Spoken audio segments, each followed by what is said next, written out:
I think you'll get pushback anytime you use the word cult or destructive cult with Mormonism, because when people hear the word destructive cult, the thing that comes to their mind are the Heaven's Gate, where you've got all the corpses, or Jonestown, or something like that. That's a destructive cult.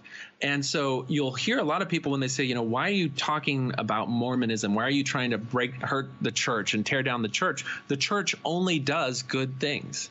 And this is where it's been really hard for me to try to articulate, you know, you can have an organization that only teaches good, fluffy, velvet glove things, and it's still a destructive cult, because you have to understand that what we mean by destructive is that it allows the organization to insert itself into the identity, into the lives of its members, and subordinate those members' identity, those members' personal choices and priorities to that of the group.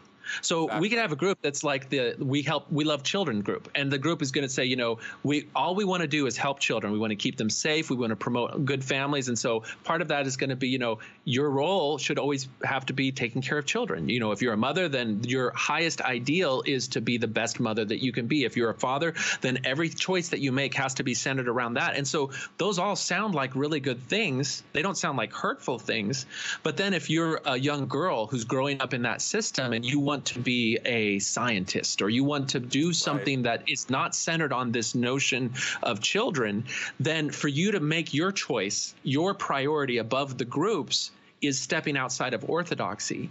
And so you might actually suppress that and become what the group says that you should become. And so in essence, they've stolen your identity. They've stolen your authentic self from what you would have been without that undue influence. And we call it undue influence because these groups don't have the justification to affect people's lives when you actually look at what their foundation is, but yet they do it because the people are kept hidden from the knowledge that they would need to say, well, wait a second, you can't control me. You can't tell me what to do because you don't have any authority. That's right. And so you know, when we say destructive cult, we don't mean suicide. We don't mean things like that. Sometimes in extreme cases, you'll see that.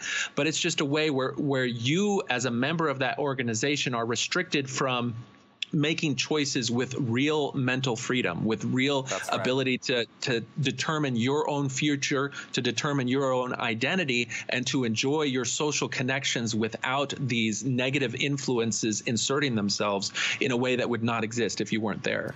Exactly.